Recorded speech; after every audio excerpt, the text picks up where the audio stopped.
Assalamualaikum warahmatullahi wabarakatuh. Waalaikumsalam warahmatullahi wabarakatuh. Ya, terima kasih saya ucapkan ya untuk para siswa yang masih mengikuti live Zoom pada hari ini, terkhusus untuk pada pagi hari ini untuk mata pelajaran sejarah Indonesia. Baik, sebelum kita mulai pembelajaran hari ini, ada baiknya kita berdoa semoga apa yang kita inginkan hari ini dan kedepannya bisa terkabul. Doa dimulai.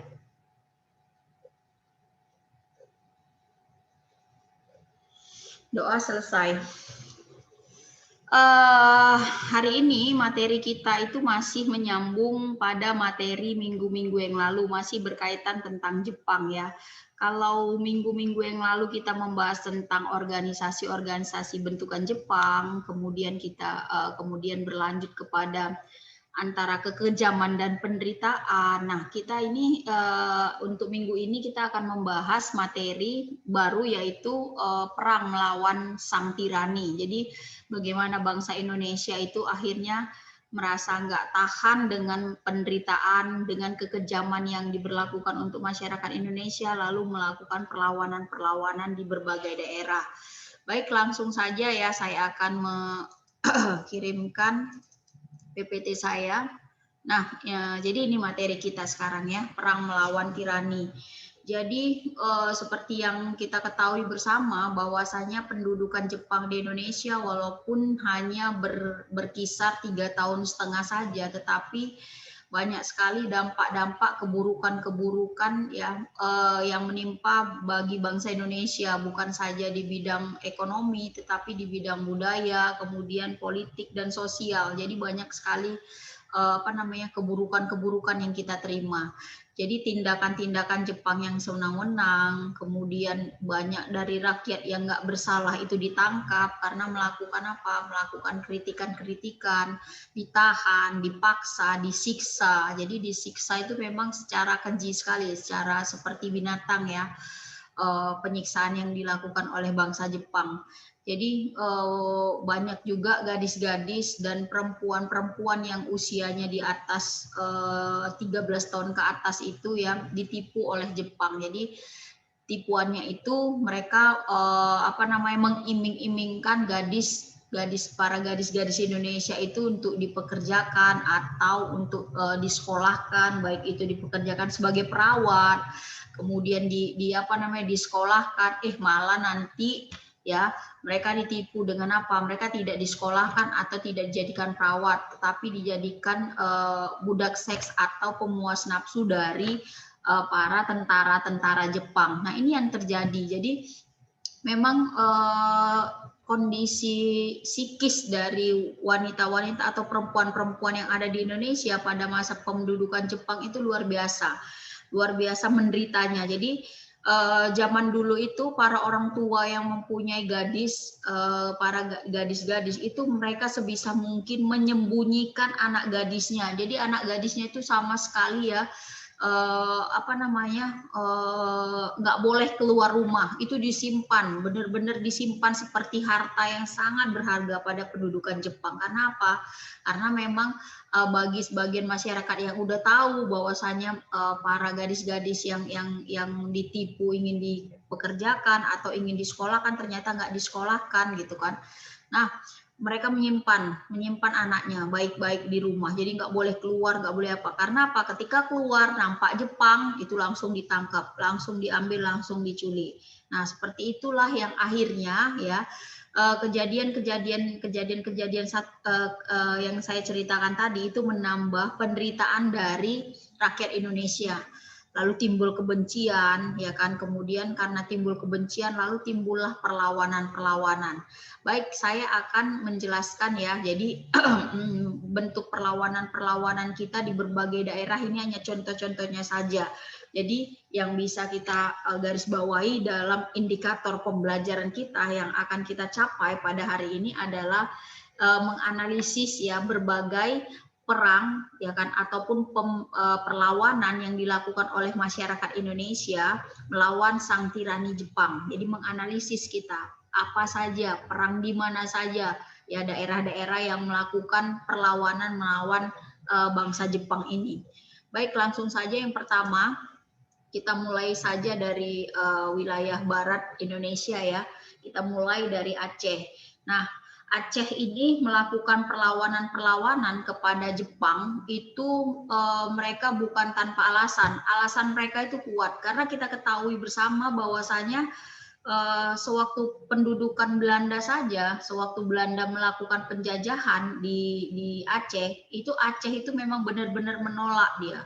Kenapa? Karena memang ya misi yang dimasukkan si Belanda bukan hanya ingin menguasai kekayaan dari Aceh, tetapi mereka mempunyai misi yang lain yaitu jending. Apa yang dimaksud dengan jending? Jending itu adalah penyebaran agama Kristen, ya kan, ke bumi Aceh. Nah, ini yang dilawan, ini yang dikritik, ini yang akhirnya dibenci oleh Aceh, yang mana notabene Aceh itu sudah dari zaman Belanda ya kan sampai sekarang ini Jepang itu Aceh itu dijuluki sebagai bumi serambi Mekahnya. Nah, jadi ketika mereka berusaha untuk memasukkan zending tadi itu ya mereka melawan. Nah, kalau di masa pemerintahan Jepang ini mereka itu melawan juga, Aceh itu melawan karena berkaitan dengan agama itu tadi. Kenapa?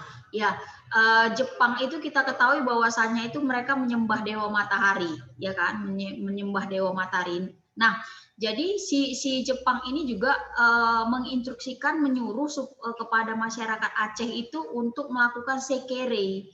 Apa yang dimaksud dengan sekere? Sekere itu adalah kegiatan membungkukkan badan, ya setengah badannya, untuk menghadap Gunung Fuji ataupun matahari. Seakan-akan itu mereka akan menyembah dewa matahari. Dan ini bertolak belakang dengan kepercayaan masyarakat Aceh sendiri. Nah, sedangkan yang zending aja ditolak, apalagi yang sekere. Nah, ini adalah salah satu hal yang dilawan oleh masyarakat Aceh pada saat itu.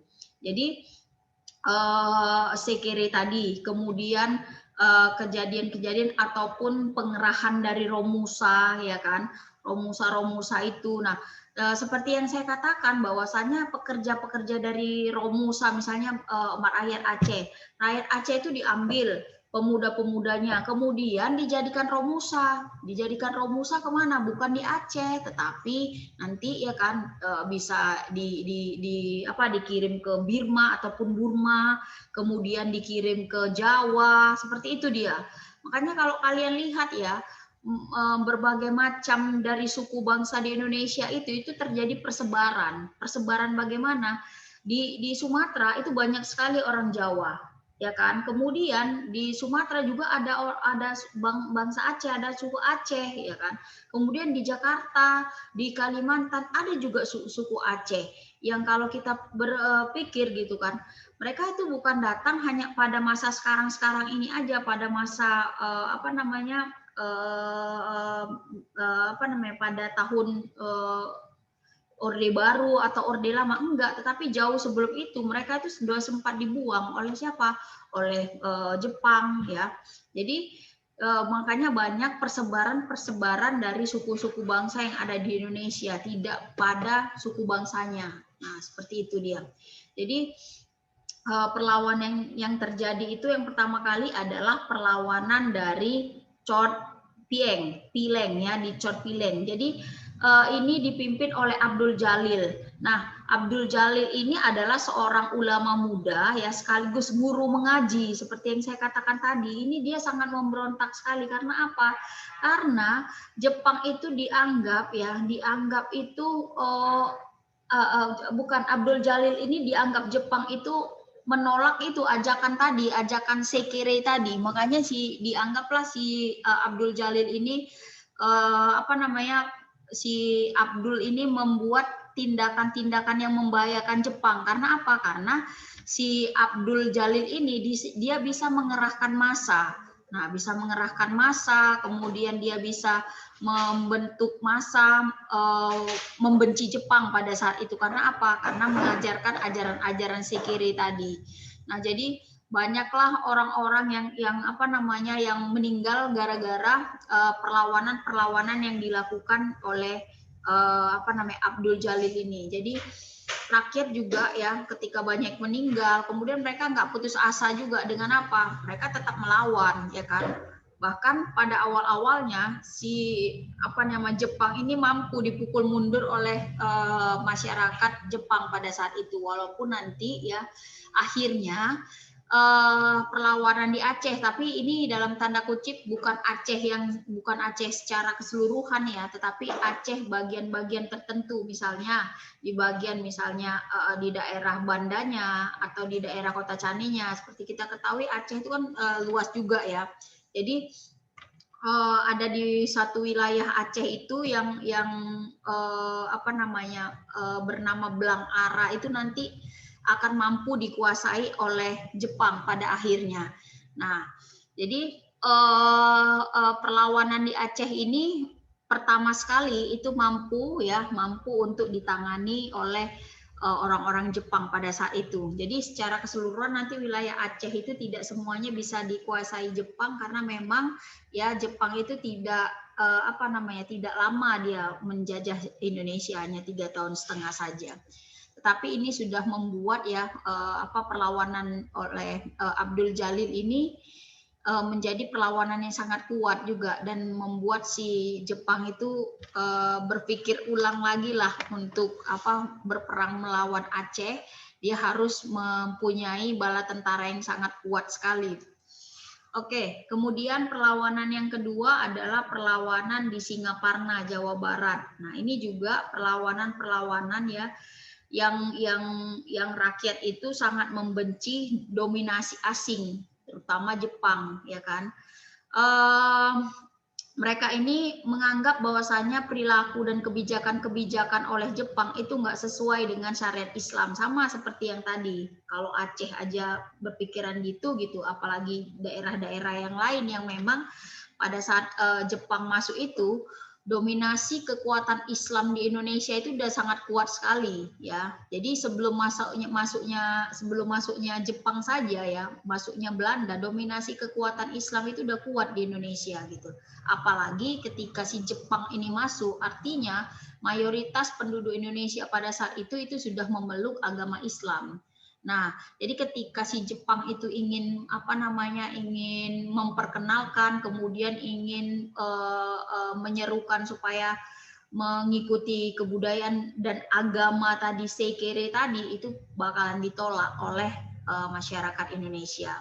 Nah, siapa yang melakukan perlawanan di Singaparna ini? Yang melakukan perlawanan adalah ulama juga yang bernama Kiai Zainal Mustafa. Jadi beliau ini sangat dihormati sekali ya. Beliau adalah pendiri pesantren dari Sukamana.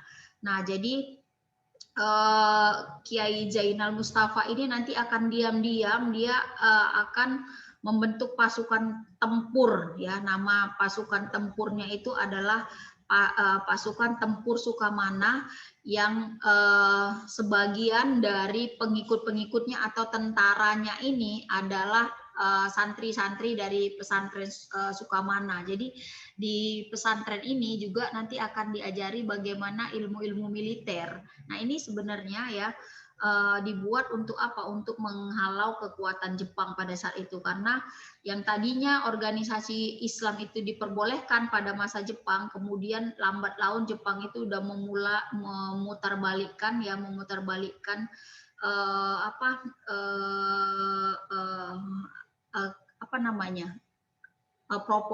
propagandanya yang awalnya tadi adalah boleh ya, organisasi Islam boleh, kemudian setelah masuk dan melihat bagaimana organisasi Islam itu kuat, kemudian bersatu, dia memutarbalikkan sehingga nggak boleh lagi. Nah, ini yang akhirnya sangat dibenci oleh Kiai Zainal Mustafa pada saat itu. Nah, kemudian nanti Kiai Zainal Mustafa ini dia bisa ditahan oleh Jepang dan karena ada jalur mediasi yang lainnya antara orang-orang yang ada di Tasikmalaya atau di Singaparna ya, akhirnya nanti si Zainal Mustafa ini dikeluarkan kembali sama Jepang, walaupun dalam waktu yang sangat lama berbulan-bulan juga akhirnya, tapi dia bisa pulang. Nah, jadi apa namanya, bisa kalian lihat setelah nanti dia dibebaskan, dia juga nggak akan menyurutkan keinginan dia tetap melawan si Jepang ini. Nah, dia melakukan perlawanan lagi kepada si Jepang, dan nanti perlawanan dia yang terakhir itu ya menimbulkan kematian tersendiri ya bagi si Kiai Zainal Mustafa ini. Nah, tetapi masyarakat di kampung Singaparna itu sudah melakukan perlawanan yang luar biasa pada saat itu untuk melawan penentangan terhadap Jepang. Dan ini ya, semangat ini didapatkan dari Kiai Zainal Mustafa ya, yang sebelum meninggal dia sudah memberikan apa semangat-semangatnya untuk kebencian-kebencian terhadap Jepang. Walaupun ya kita lihat sendiri nanti ini perlawanan di Singaparna juga mampu dihalau oleh tentara-tentara Jepang. Kemudian yang ketiga nanti ada perlawanan rakyat di Indramayu ya. Di Indramayu juga salah satu wilayah yang masih ada di daerah Jawa Barat ya. Jadi Jepang ini latar belakangnya ya tadi sama, bertindak semena-mena terhadap petani ya kan. Jadi ya hasil-hasil alamnya itu diambilin, kemudian tidak disediakan lagi untuk rakyat yang menanam, sehingga timbul kelaparan ya kan, kelaparan, kesengsaraan bagi rakyat Indramayu sendiri. Padahal mereka diketahui bahwasanya mereka adalah petani-petani yang sangat ulet, yang bisa menghasilkan panen yang luar biasa banyak, tetapi panen itu juga tidak bisa mereka nikmati untuk keluarga dan bahkan untuk rakyat Indramayu sendiri. Nah, jadi nanti perlawanan ini bermula dari sebuah desa yang bernama Desa Kaplongan ya. Jadi ini sudah mau akhir-akhir nih, 1944 sudah mau akhir-akhir Jepang itu berada di Indonesia. Jadi perlawanan itu muncul di sebuah desa tadi Kaplongan, tepatnya di desa Cidempet ya. Jadi mereka membuat semboyan-semboyan, masyarakatnya itu dengan apa? Semboyan, lebih baik mati melawan Jepang daripada kelaparan katanya. Nah, seperti yang tadi saya katakan, bahwasanya rakyat Indramayu ini gigih sekali mereka untuk menjadi petani-petani yang hebat dengan hasil-hasil yang luar biasa. Tetapi kenapa mereka malah kelaparan? Nah, jadi mereka punya moto ini, udah kita lawan aja, mati daripada kita mati kelaparan dan melihat keluarga kita itu sendiri tidak makan, padahal itu adalah hasil kita gitu. Nah, jadi mereka melakukan perlawanan, tetapi ya tetap saja ya perlawanan dari rakyat Indramayu ini tidak bisa dimenangkan oleh masyarakat Indramayu, karena memang yang pertama adalah mereka kekurangan tenaga ya kan, tenaga militer, kemudian persenjataan pun tidak memadai. Ya, tidak memadai. Nah, pertanyaannya, Bu, jadi ada nggak kira-kira kalau misalnya pendudukan Jepang ini orang yang pengkhianat dari bangsa Indonesia sendiri? Ada. Pasti setiap pendudukan Belanda, Jepang ataupun orang-orang yang berkuasa di Indonesia pasti ada ya yang menjadi pengkhianat. Nah, pengkhianat inilah yang membocorkan rahasia-rahasia, kemudian yang membuat semakin buruknya keadaan masyarakat yang ada yang melakukan perlawanan. Karena apa? Itu tadi iming-iming apa? Iming-iming kekayaan, iming-iming kejayaan seperti itu. Walaupun dia melihat bangsa dia sendiri itu sangat menderita, tetapi dia hanya memikirkan diri sendiri. Karena apa? Untuk kekayaan diri sendiri. Jadi setiap ada imperialisme ataupun penjajahan di satu daerah di Indonesia itu pasti ada pengkhianatnya. Oke, yang keempat itu nanti kita lihat ya perlawanan di Kalimantan. Nah, jadi sudah mencakup nih wilayah-wilayah yang ada di Indonesia ya, di bagian barat itu sudah, kemudian di bagian timur sudah ada, di wilayah Kalimantan juga melakukan perlawanan-perlawanan.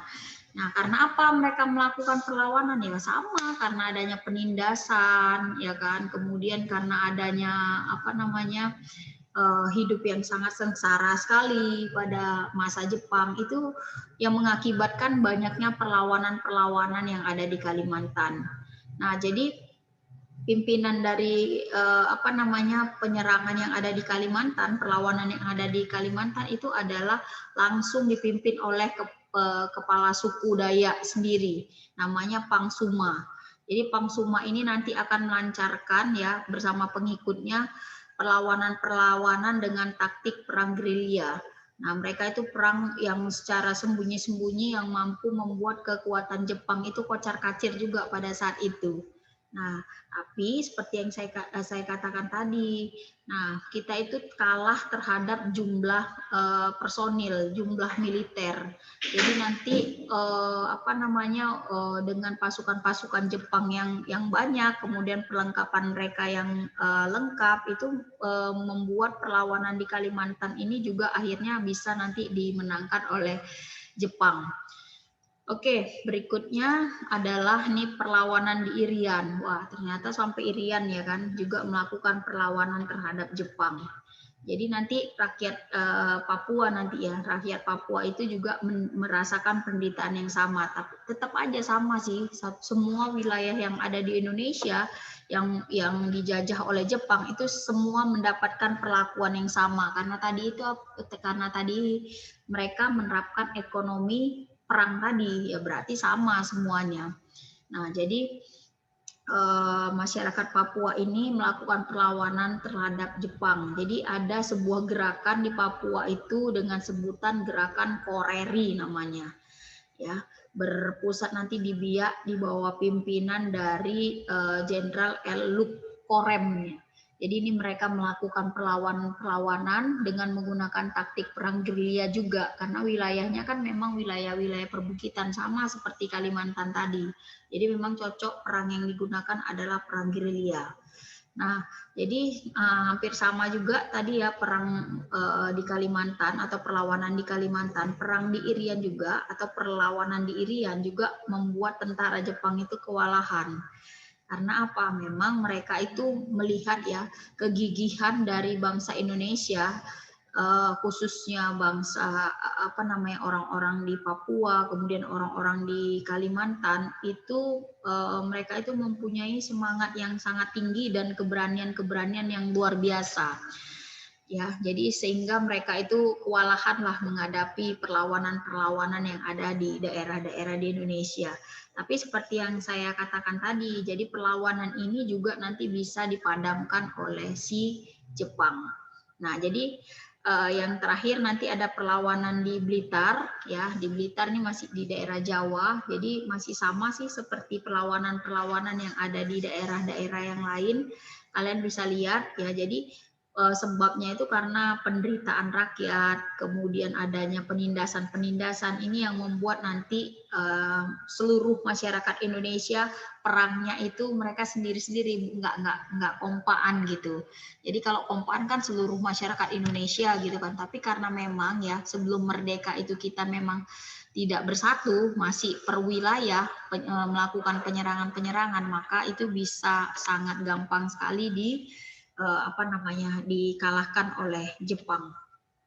Oke, ini perlawanan yang terakhir yang saya bahas di di Blitar ya.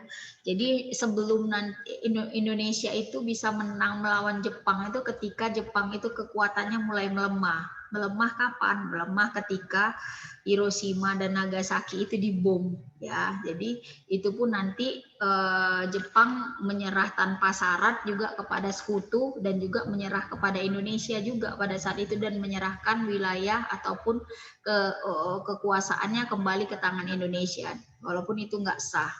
Ya, oke, ini saja mungkin yang bisa saya jelaskan tentang perang melawan sang tirani. Jadi ada beberapa ya wilayah-wilayah yang melakukan penyerangan-penyerangan terhadap Jepang yang saya bahas pada minggu ini. Oke, mungkin ini saja yang bisa saya sampaikan tentang tentang perlawanan di berbagai daerah melawan sang tirani. Silahkan bagi kalian yang ingin bertanya, saya persilahkan. Silahkan. Ada pertanyaan? Tidak. Baik, kalau tidak ada pertanyaan, silahkan kerjakan ya tugas kalian di psikologi sebelum kita nanti menghadapi ujian mid semester atau pertengahan semester ini ya. Jadi banyak-banyak baca dari sumber-sumber referensi tentang materi-materi kita. Jadi materi kita itu masih berkaitan tentang pendudukan Jepang di Indonesia. Ya, mungkin itu saja yang bisa saya sampaikan ya pada pagi hari ini. Semoga kedepannya kita lebih baik lagi dalam melakukan pembelajaran.